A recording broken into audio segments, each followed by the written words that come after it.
Hey you guys, and welcome back to my channel. Hope you guys are having a great day today. So pretty much what I did is I went through my comments and I wrote down a couple of titles of some videos, which is on this lovely piece of paper, and it's been on this paper now for about a month, and I'm finally sitting down to get to it. Today's video is going to be kind of like apartment therapy. So if you're renting an apartment or a townhome, this video is pretty much going to be for you. A lot of the questions that I was getting was pertaining to home decor. So the first thing that I'm gonna say is, if you're renting and it's temporary because you're saving money to buy a house, don't follow this right here. Just save your money so that way you can invest everything that you're doing in this apartment for your new home. But if you know that your plan is to rent for like, you know, over 5 years, then I would tell you, go ahead, do what you need to do in the space and make it feel like home for you. Let me just say this before we get into this video. These are not like you need to, you have to, this is what you should be doing with your house. These are just very small tips that I'm gonna be sharing with you guys. If you find them helpful, great. If you don't, I'm sorry, but I am not a know-it-all. I'm not an expert. I'm giving you guys my personal opinion, and I'm hoping with sharing my opinion that it helps you guys on your journey. That's that. So let's go ahead and get started. So the first one, which you guys should already know, is temporary wallpaper. Now there is a few different ones depending on your budget. My go-to tends to be Wall Pop, because I actually work with them, so I can actually get wallpaper at a discount and sometimes for free. So if I'm working with a client who tends to be a little bit on a budget, I may say, hey, you know what, I can get you the wallpaper, you know, just to try to help out. I always try to help my clients out, even if they don't see it. I always try to help them out. New wallpaper is just a really great way to spruce it up, brighten up, give a new look into a space, and I haven't had any issues with peeling. You guys asked me about my closet and also my son's room. The wallpaper is still up there. It's perfectly fine. I don't have any issues with it. I wouldn't put it in like your baby's nursery if they're like 1 or 2 and they're, you know, picking at it or something like that, but for my kids, it was perfectly fine to put it in the space, and I didn't have to worry about taking it down or changing my styles. The second one is window treatments. As you can see behind me, I am not a really big fan of drapery just because I feel like it kind of makes the house seem a little tight for me. When I think about drapery, I think about lashes.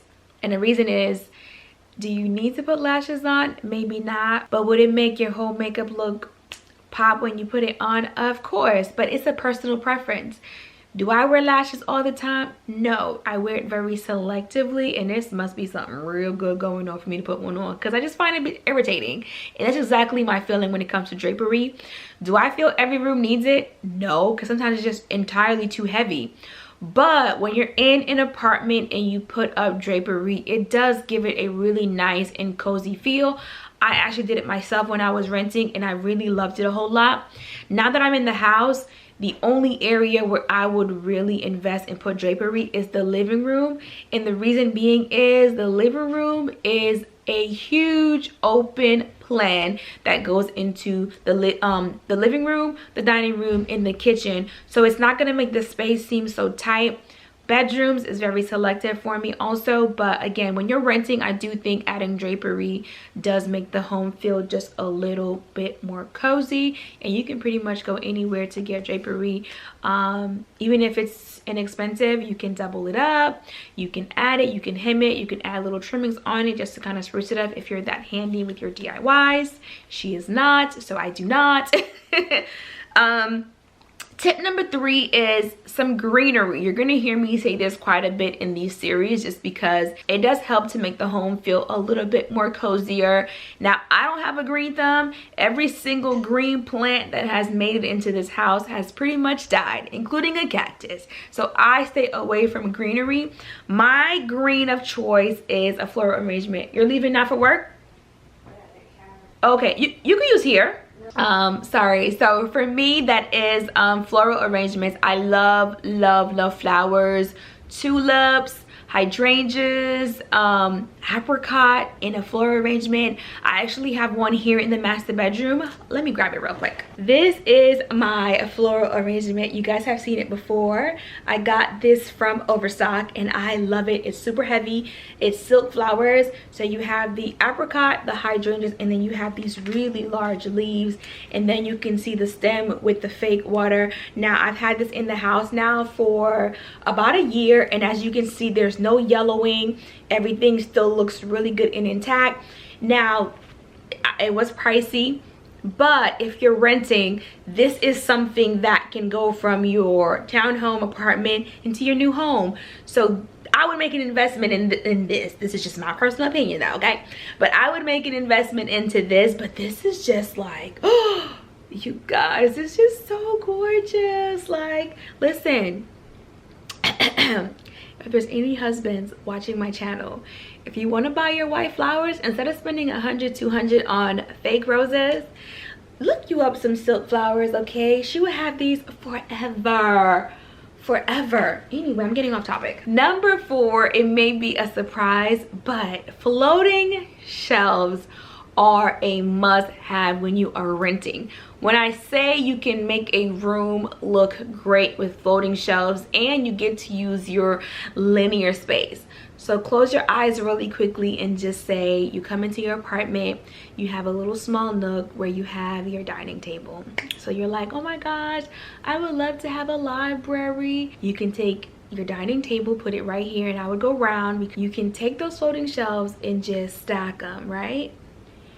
And then stack them, right? And then you put your books and you line it and you put a really big beautiful wall art right there. You get you a little sconce, you do bing bing, put you a little candle, and now you have created another feature wall in your home.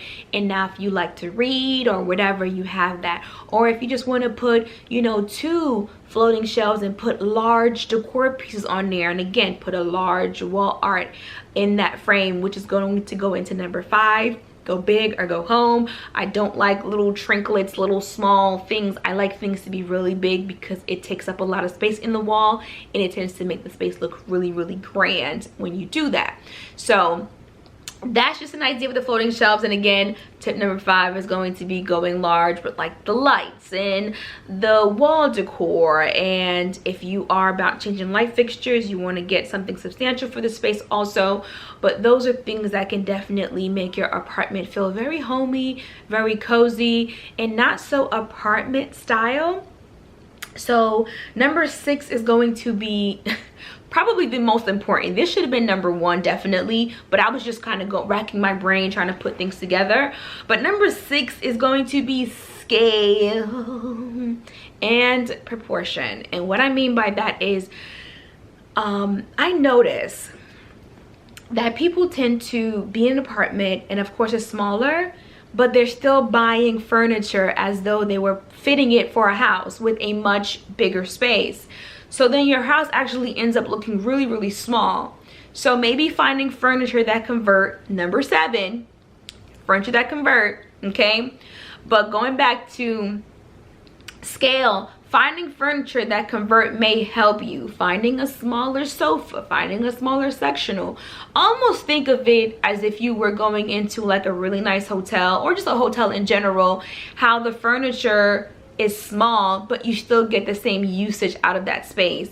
Now, if you're renting, I'm not saying not to have company or anything like that, but you may not want your apartment to be the party place. You know, just don't worry about seating 10 people in your apartment. It's okay, and you can seat people when you get in your house or whatever the case may be. But if your only concern is you and your family, then you can get smaller pieces, nice coffee table, nice lamps, and just fix it in a way where it fits the space. And tip number 7, finding furniture that converts.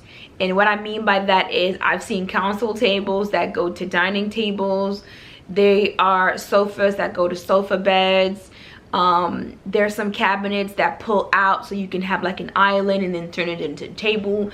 Those things are really great because you get 2 uses. The next one, number 8, is going to be to declutter. Just don't try to hold on to things. In this house, I have a 1-year rule, and I set it in my stores to shop for furniture or decor in general. In the video that I did about shopping for decor, I stated, and I stand by this, is when you're shopping for whatever, your apartment, your house, a friend, whatever it is, always look in your cart and figure out, if I have a garage sale, am I gonna get rid of this? And if you're truly honest with yourself, you're gonna start taking a lot of things out your cart, because a lot of us buy things that are really unnecessary. So when you're renting, you probably wanna stay away from the unnecessary items. So definitely declutter. Tip number 9 is going to be 100% to clean. I think having a clean spot is good for the spirit, good for the soul, and it's good for your whole entire aesthetics of your home. I love to see vacuum lines. They just make me so happy, because it just lets me know that that person took a little bit more time to get their home clean. Making sure you don't overcrowd spaces, any sort of countertops. Like, I know this ain't got nothing on there, but in due time, y'all, in due time, okay?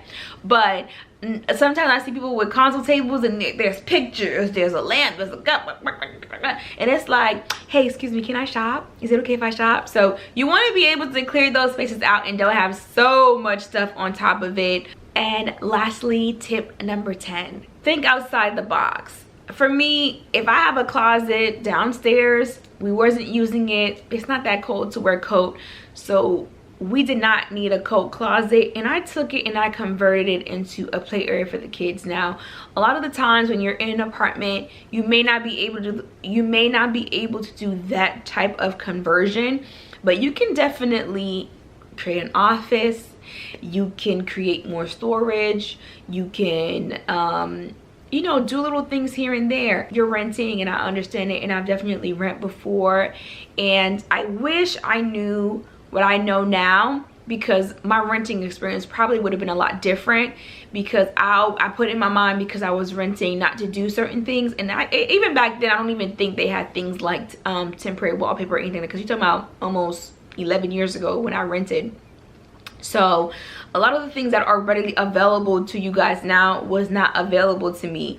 So you have the sticky tile that you can do, there's the countertop stickers that you can do, there's the flooring thing you can do. There's just so many things. It really just depends on if you're ready to make that investment, because anything that you do in that apartment is going to cost, okay? When it comes to painting, I know how to paint, so I would do it, but I also wouldn't do it, because when I'm ready to go, I'm just ready to go, and I don't want to be thinking about painting, and I'm worrying about my new place. So I'm gonna say paint, but that may not be an option, okay? Especially if, again, when we moved from our first house into this house, I wasn't worried about that house. I was just like, what? I did eventually go back to paint and get everything done, but it took me like a year and a half to get back to that house to do anything. So I can just imagine, if you're in an apartment and you're buying your first home, how that feels. You don't want to be worried about all that stuff. So to each his own again. But I really hope that you guys find the video helpful. As always, definitely feel free to like, comment, and subscribe, and I will see you guys next time.